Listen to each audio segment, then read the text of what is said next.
कुछ अपराधी घटनाएं ऐसी होती हैं जिसमें अपराधी बड़ी ही चालाकी के साथ किसी भी वारदात को अंजाम देता है और फिर फरार हो जाता है। वो आश्वस्त हो जाता है कि अब मेरा कुछ नहीं होगा। साल बीत चुके हैं, साल के बाद फिर कई साल बीत चुके हैं। इसी बीच जो कवर्धा का मामला बेहद ही चौंकाने वाला है। कैसे आरोपी की गिरफ्तारी हुई, कैसे 8 साल बाद इस मामले का उजागर हुआ और फिलहाल जो आरोपी है वो जेल में बंद है और डॉक्टर के सिर पर वार करता है, कुचल कर उनकी हत्या कर देता है। ये सब कुछ शाम करीब 7 से 8 बजे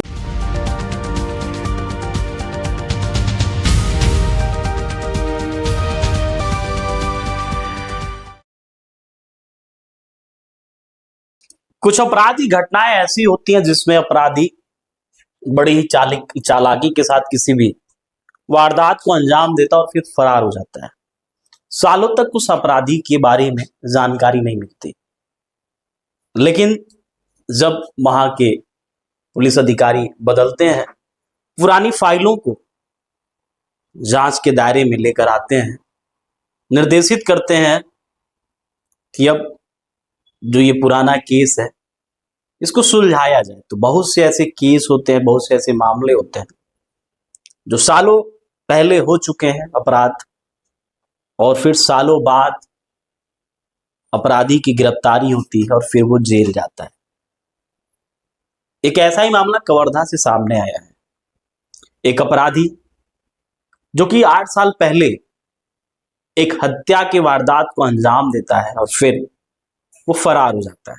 इतना ही नहीं, उसके बाद वो फिर वारदात की जगह पर भी पहुंचता है, बाकायदा पुलिस के साथ भीड़ बनकर वारदात को देखता भी है, समझता भी है और इतनी चालाकी के साथ वहां से फरार होता है और फिर अपने जो भी दैनिक जीवन है उसमें वो खो जाता है, लीन हो जाता है।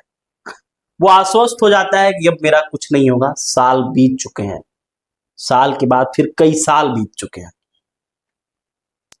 इसी बीच जो कवर्धा का मामला बेहद ही चौंकाने वाला है। कैसे आरोपी की गिरफ्तारी हुई, कैसे 8 साल बाद इस मामले का उजागर हुआ और फिलहाल जो आरोपी है वो जेल में बंद है। पूरी कहानी बड़े विस्तार से हम बताएंगे। इसके लिए आपको जाना पड़ेगा साल 2017 में। 4 अप्रैल 2017 दो डॉक्टर, मतलब डॉक्टर दंपति, डॉक्टर गणेश सूर्यवंशी और उनकी पत्नी उषा सूर्यवंशी, दोनों एक मकान में कवर्धा में रह रहे थे। पति पत्नी के बीच आए दिन किसी भी बात को लेकर नोकझोंक होती, जो कह सकते हैं गृह कलह की स्थिति हमेशा बनी रहती। उनका एक ड्राइवर था जिसका नाम था सत्य प्रकाश साहू, जो कि डॉक्टर साहब की गाड़ी को चलाने का काम करता। इसी बीच एक दिन जब सत्य प्रकाश साहू डॉक्टर दंपति के घर पहुंचता है तो देखता है कि वहां का माहौल जो है काफी अलग है। पति पत्नी आपस में लड़ रहे हैं, दोनों के हाथों में पत्थर है, मतलब दोनों के सिर पर खून सवार है कि दोनों एक दूसरे की हत्या कर देंगे। इसी बीच जो गणेश सूर्यवंशी रहते हैं अपनी पत्नी को, उषा को, जो पत्थर होता है पत्थर से मारकर सिर फोड़ देते हैं। ये सब कुछ प्रत्यक्ष जो ड्राइवर सत्यप्रकाश साहू उसकी आंखों के सामने घटित होता है। सत्यप्रकाश सब कुछ देख रहा था। पहले तो वो सोचता है कि मैं भाग जाऊं, लेकिन वो भयभीत होकर वहीं रुक जाता है। इसी बीच जो डॉक्टर गणेश सूर्यवंशी वो अपनी पत्नी की निर्मम हत्या कर देते हैं। हत्या के बाद अब सत्यप्रकाश को लगता है कि अब मैं क्या करूं, अब तो फंस गया हूं। वो डर भी जाता है, क्योंकि गणेश सूर्यवंशी जो डॉक्टर साहब है उनके सिर पर खून सवार था। उसको लगता है कि ये तो अपनी पत्नी को मार डाले, निपटा दिए, ऐसा ना हो कि मुझे भी मार डाले। और वो डर में आकर डॉक्टर साहब को पहले धक्का देता है। डॉक्टर गिरते हैं जमीन पर। फिर जिस पत्थर से डॉक्टर ने अपनी पत्नी की हत्या की थी उसी पत्थर डॉक्टर के सिर पर वार करता है, कुचल कर उनकी हत्या कर देता है। ये सब कुछ शाम करीब 7 से 8 बजे के आसपास की घटना थी। जिसके बाद वो पूरे समय का इंतजार करता है, मतलब रात होने का। बकायदा जो भी घर में खून वून बिखरे पड़े थे उनको साफ करता है पानी डालकर। अच्छा, ये ऐसा नहीं कि ड्राइवर रेगुलर गाड़ी ही चला रहा था, कभी कभी जब भी जरूरत पड़ती। इसी दरमियान डॉक्टर साहब को कुछ जरूरत थी और 1,80,000 रुपए जो है डॉक्टर ने इस ड्राइवर से उधार लिया था।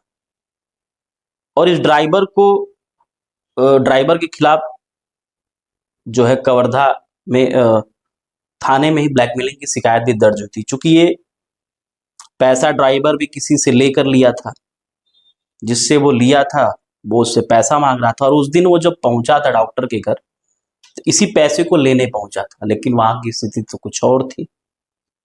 वो सुबह का इंतजार करता है, फिर वो सुबह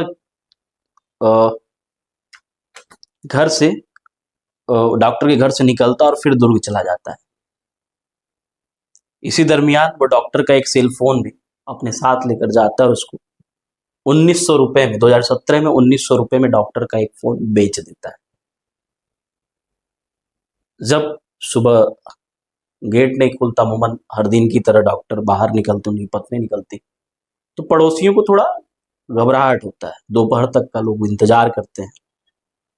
दोपहर में फिर लोग जाकर देखते हैं तो दोनों पति पत्नी घर में मृत पड़े हुए। तत्काल पुलिस को फोन होता है, कवर्धा पुलिस पहुंचती है।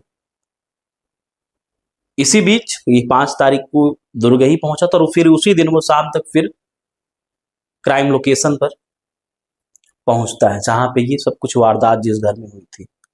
वहां पहुंचने के बाद पुलिस के साथ वो फिर कह सकते हैं कि एक दर्शक की भांति पूरे माहौल को ये सत्यप्रकाश साहू जो ड्राइवर वो देखता है।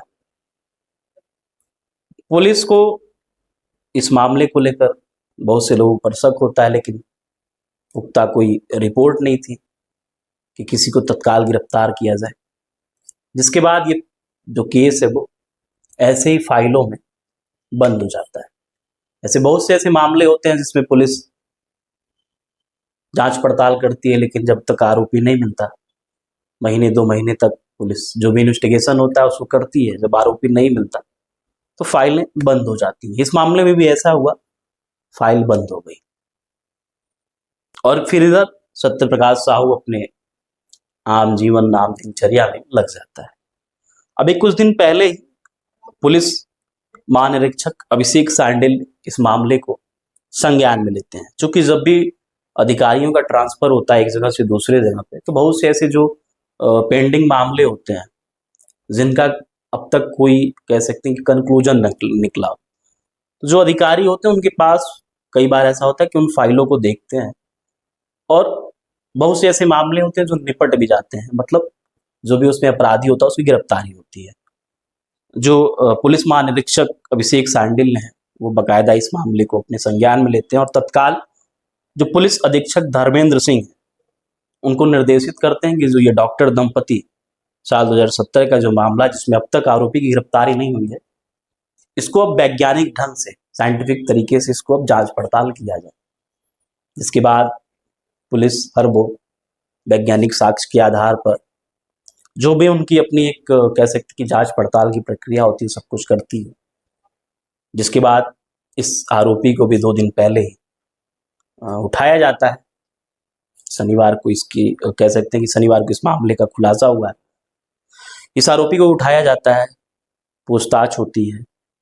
जो भी पुलिस जिस ढंग से करती है, जो भी उनका अपना एक कह सकते हैं कि क्राइटेरिया होता है, जिस भी हिसाब से पुलिस जांच पड़ताल करती है, जिस हिसाब से पूछताछ करती है, वो सब प्रक्रिया इस आरोपी के साथ अपनाया जाता है। जिसके बाद ये अपना जुर्म कबूल करता है।